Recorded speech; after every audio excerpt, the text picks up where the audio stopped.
In recent years, the gaming industry has witnessed a significant surge in the popularity of open-world games. These sprawling virtual landscapes, filled with boundless exploration and limitless possibilities, have captivated the imagination of millions of gamers worldwide. The obsession with open-world games stems from the ability to offer players unprecedented freedom, immersive experiences, and a sense of adventure. In this video, I'm going to delve into the reasons behind the fascination and enduring appeal of open-world games, for the good and for the bad.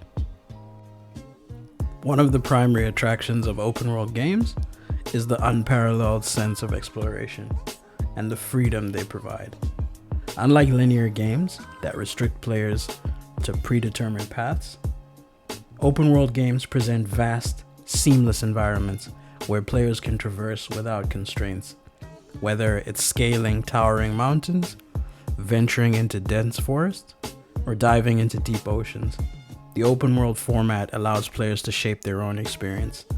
This unrestricted exploration instills a sense of agency, empowering players to decide how they want to navigate the game world and what amount of time they want to spend on each activity, whether it's tackling challenges and interacting with non-playable characters. Open world games are known for their immersive qualities, bringing virtual worlds to life with stunning visuals, detailed environments, and dynamic weather systems. These aspects combine to create a sense of realism that draws players deeper into the game.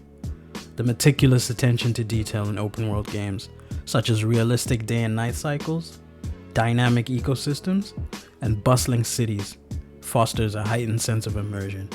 And this level of realism allows players to suspend disbelief and become fully engrossed in the virtual world, amplifying the overall gaming experience. Open world games often provide players with a wide range of choices and opportunities for emergent gameplay, from selecting character attributes to deciding the outcome of quests and missions. Players have the ability to shape the narrative and impact the game world. The freedom to choose different playstyles, develop unique strategies, and experience consequences based on individual decisions gives players a sense of agency and personal investment that you may not get in linear style games. And I think the emergent gameplay that arises from the complex interactions between the player, the game world, and its inhabitants, being the NPCs, adds a sort of depth and unpredictability, and a sort of replayability as well to the open world experience. Many open world games boast rich lore and engaging storylines, further fueling the obsession with the genre. The vast landscapes serve as backdrops for epic narratives, filled with intricate plots, memorable characters, and even deeper lore. Players can delve into the lore through discovering hidden artifacts, engaging in meaningful dialogue with NPCs, and unearthing the secrets of the game world. The allure of uncovering the mysteries and unraveling the story behind the expansive open world contributes to the enduring fascination with these games. Now, while open world games have gained immense popularity and captured the attention of millions of gamers worldwide, it's also important to recognize that there are certain downsides associated with this obsession surrounding the genre. While they offer captivating experiences and limitless exploration, open world games also bring forth potential negative effects. And these effects may include issues related to time consumption, repetitive gameplay, a lack of focus, and just potential extra added hours into a game that don't actually add good value into the game. And speaking of the amount of time added, one of the significant downsides of this obsession with open world games is the sheer amount of time it demands from players. These games often provide vast landscapes and numerous side quests, leading to countless hours of gameplay that don't actually progress the story or progress the game in a meaningful way. Open world games, especially those belonging to established franchises, may suffer from a lack of innovation and repetitive gameplay mechanics. I'm looking at you, Ubisoft. Due to the vast size of their worlds, developers often face challenges in creating diverse and engaging content throughout the entire game, and consequently players may encounter repetitive quests, similar gameplay mechanics, and recycled environments, leading to a sense of monotony and diminished excitement. And this repetitiveness can dampen the overall gaming experience and contribute to a decline in interest and engagement with the genre over time. And I think we are reaching that point of fatigue where there's a lot of gamers who still enjoy open world games. I myself am someone who loves open world games, but every time a new open world game is announced, I sort of have to look at the upsides and downsides, and I'm just kind of like, is it going to be a good game with good content, a good storyline, or is it going to be a good game that ends up letting itself down by just being bloated by so many unnecessary side quests and just filler content to add to the hours of the gameplay without actually adding some good value to the gameplay? And that's why I always give the example of games that just have endless side quests, because there's games that could take you 20 hours to complete, and then there's games that boast about having 150 hours worth of content. But do you really need 150 hours worth of content? Like, if you're not a live service game that needs to constantly and just be played over and over and over again repetitively, I don't think there's really a need to have so many hours of content if it's not actual substantial content. And speaking of said content, open world games are notorious for their overwhelming amount of content. Again, while this can be seen as a positive aspect in terms of providing players with numerous choices and opportunities, it can also overwhelmingly detract from the focus and direction of the game, with countless side quests, collectibles, and hidden secrets scattered throughout the vast landscape. Players can easily become lost or distracted, resulting in a lack of progress in the main storyline or the abandonment of the game altogether. Now, the abundance of content may lead to a fragmented and diluted experience, hindering the player's ability to fully immerse themselves in a cohesive and engaging narrative. So there has to be a balance between, keeping the player's attention. I know a lot of games use this where they have side quests or things pop up within every 15 to 20 seconds of the player just exploring. But you also have to make that content meaningful so that the player doesn't stray too much off the storyline, or you make it very involved with the storyline. That way you're still progressing the story at a regular pace. You don't have to go off and do silly side missions and side quests to be able to, for example, like do some stupid collectibles to like level up your player, or the kind of sweaty things people always do to grind, and then like come back to the main story. It should feel like one smooth flowing experience, in my opinion.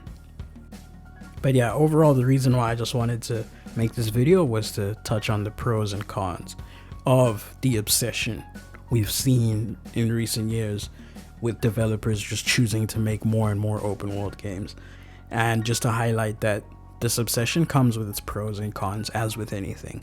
It's not inherently bad and it's not inherently good.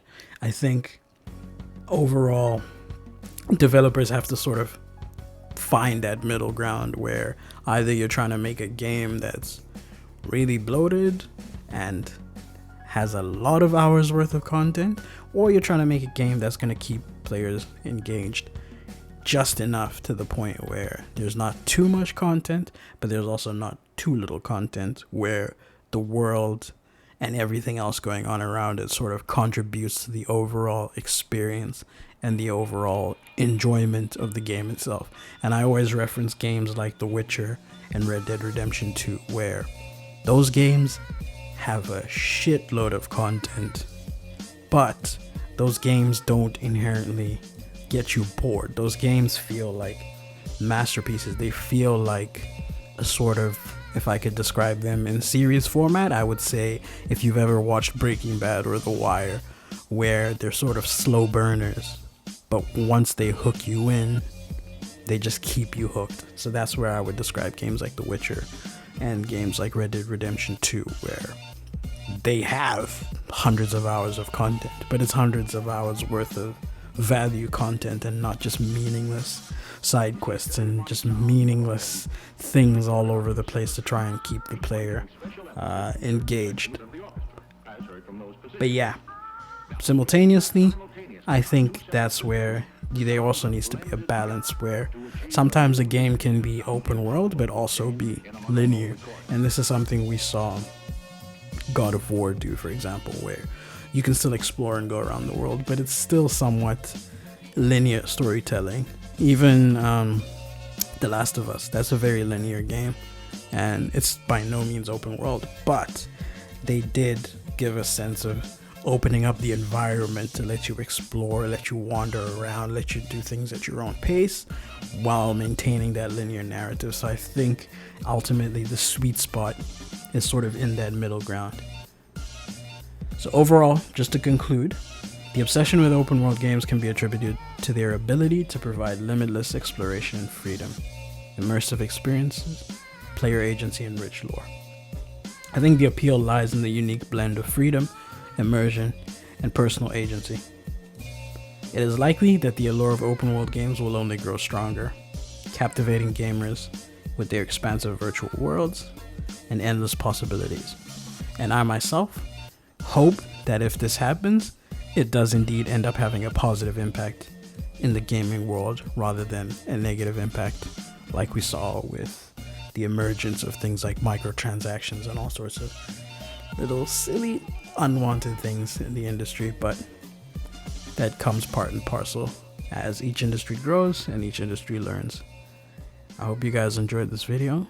As always, stay safe, stay healthy, stay blessed, stay dangerous, and peace out.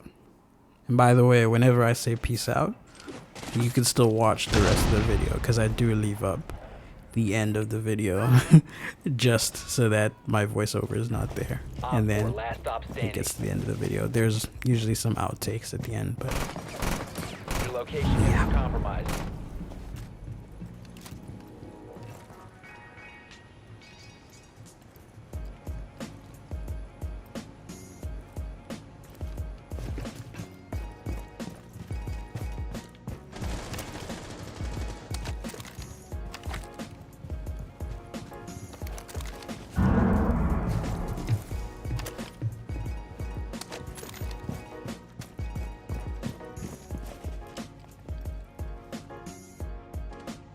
Oh! Where'd he go? Oh, he went up there.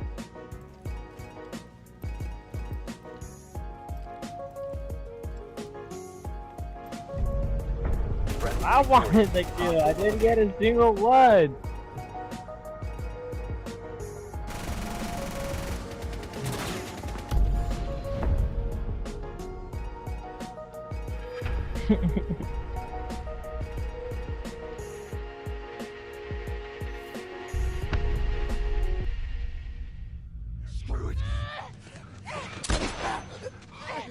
right there.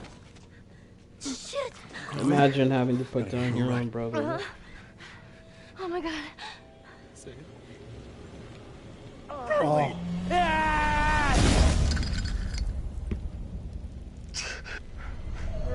Died last time. Come on, let's go. Woo.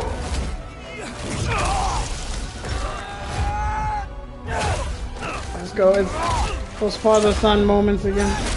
Oh, but now Freya's here as well. That if you just build great games, everything would turn around. And then the great games point is the one that I wanted to argue against heavily, because what is the point of your console if it's not for games? Like, what is the point of having a console if you're just gonna do Game Pass and cloud gaming? Like